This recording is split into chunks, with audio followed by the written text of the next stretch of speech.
in my personal opinion, I feel Gaethje could be one of the, and I said this numerous times before the Ferguson fight. I felt like Gaethje could possibly be one of his most dangerous fights because he has to make sure and not get in that brawl and not get caught with those punches, because Gaethje just throws them from everywhere. That's a dangerous fighter who has that knockout power and throws and just doesn't care. He doesn't care about getting hit. He doesn't care about moving forward. Obviously, I know that Khabib's a better fighter overall and can dominate him in almost every area, but he's a fighter that can just, it's like a snake, one strike and it could be it. So I feel like it could be as tough as test. It can be, but it's not something he hasn't run into already. Right. The one thing is that when everybody's always thinking, well, Khabib's got to worry about not, taking Justin down, and it's going to be a lot harder than he thinks. But it's like there's a lot of ways Khabib can finish him. You don't have to take him to the ground. You can also hurt him on the stand-up.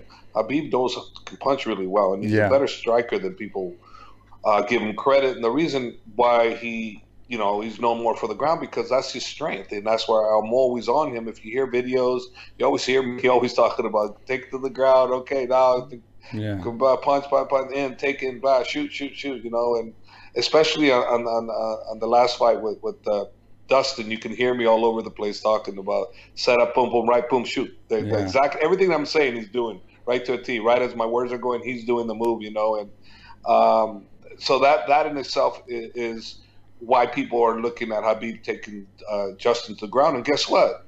Because that's exactly what I'm going to say. Take him to the ground. Why? Justin can't hang with Khabib on the ground, but he can on the stand-up. And you're right. It could be one strike with him. So I'm not looking to do a stand-up with the guy. I'm looking the same plan as always. But he's going to be difficult to take down because he's got the champ, the Ishman right now training with him at 170. Yeah. So and he's world-class wrestler, and he's the best right now, the welterweight in the world. So obviously he's got great training. So it ain't gonna be that easy to take him down. But we never look at every opponent Khabib fights as an easy takedown. Some of these guys have been very difficult. But the thing is, as you know, with Khabib, he's gonna take you down once. Okay, and once he takes it down once, it's over because he's going to take you down again and again and again. So it's a matter of getting you down. Once the first time's there, it's going to continue when he wants it to, and he'll just put more pressure on you. Justin is dangerous with the boxing. He's dangerous with the kicking, and he's got great wrestling defense, and he's a good wrestler. So, but we'll see. It's going to be an exciting fight, and you're right. It could very well be the toughest challenge he's had. Could be. Like my thing is we won't know. I don't see Khabib getting one punch knockout or something getting knocked out with one punch or anything. But the reason I say it could be a tough test is if he does happen to get caught and then he has to fight through that, then it could make Khabib a little bit less effective as usual. But I'm curious. Actually, the most thing I'm curious about is to see Justin when he runs into that Khabib wall. Like when you always see that impact in a fighter when they first meet up with Khabib and realize, holy shit, this is a different level fighter. And it's like, I'm curious to see how Justin's going to handle that when he feels how strong he is, because he's ridiculously strong. And then his wrestling is not conventional. So like when I wrestle with him, I've said this in the past, but when he grabs you, he takes over your body and your balance. Like it's like you don't feel balanced anymore the second he grabs you, even from the clinch without even the takedown yet. Like it's like he can put you where he wants, and he makes you feel uncomfortable and makes you feel like you don't have your footing.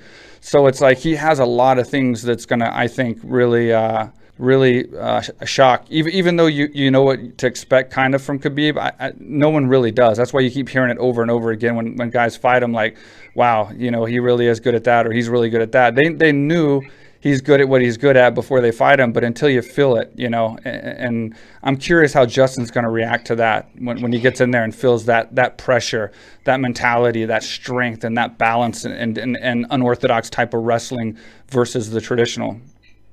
Yeah, you're 100% correct. It's everybody thinks they can do this with him till they get in there with her, and then they have a speech to go, man, I did not expect that. And like Dustin Poirier said the same thing. Yep. Goes, man, I thought I was ready, but once he got a hold of me, it's like I didn't realize. They all think that, at the beginning, but then when they go with him, then they go, I wasn't ready for that. And you know why you're not ready for that? Because you never felt it before. Yeah, Like you exactly. said, you never felt it before. And that's going to be the test for us too, is how well Justin adjusts to that, and how much of what I'm saying they believe or don't believe. Because if they don't believe what I'm saying, they go in there not believing it, then they feel it, then that's even a bigger shock. But if they go in believing it, they come in there and they feel it, then it helps them a little better, you know. But if they don't believe it, that's going to be bad on them, you know. And for me, I'm expecting everything, so I believe everything about him, which makes my job easier. So we prepare for everything. Yeah, and maybe, maybe that it helps them because like I said, until you feel it, you don't really understand. So, like you see Khabib go out there and he takes someone down, and as someone who's looking at him, like if I'm going to fight him or something, I'm like, okay, he got a takedown. How can I defend that takedown? Whatever. But it's like what you don't realize from watching is that takedown wasn't what you see. Like when he connects with you and grabs you, what you go, how your body feels when he grabs you versus a conventional wrestler or somebody else, it's a whole different feeling. Like he completely, like it's almost like he takes your balance just completely away from you, and so it's like just watching a takedown isn't. It does, in other words, it doesn't do it justice compared to getting taken down. Like I know what to expect when I've grappled with him, and it doesn't matter when he gets in on me and he clinches me and he locks his hands or he gets in position. It's like you just feel like there's nothing you can do. Like you just feel completely vulnerable, and like then he takes you down. So it's crazy, man. Yeah. He's just a level above everyone, I think. He is, and I think he's the greatest grappler MMA fighter in my opinion of all time. Yeah. I don't see anybody that I can think of that's greater than him. As a grappler MMA fighter, I really don't. I don't see anybody that's been as dominant as he has been on the ground. I mean, and that's like talking about people like Damon Maya, who I think is incredible too, and all these other incredible guys on the ground. But he just happens to be one of the best I've ever seen.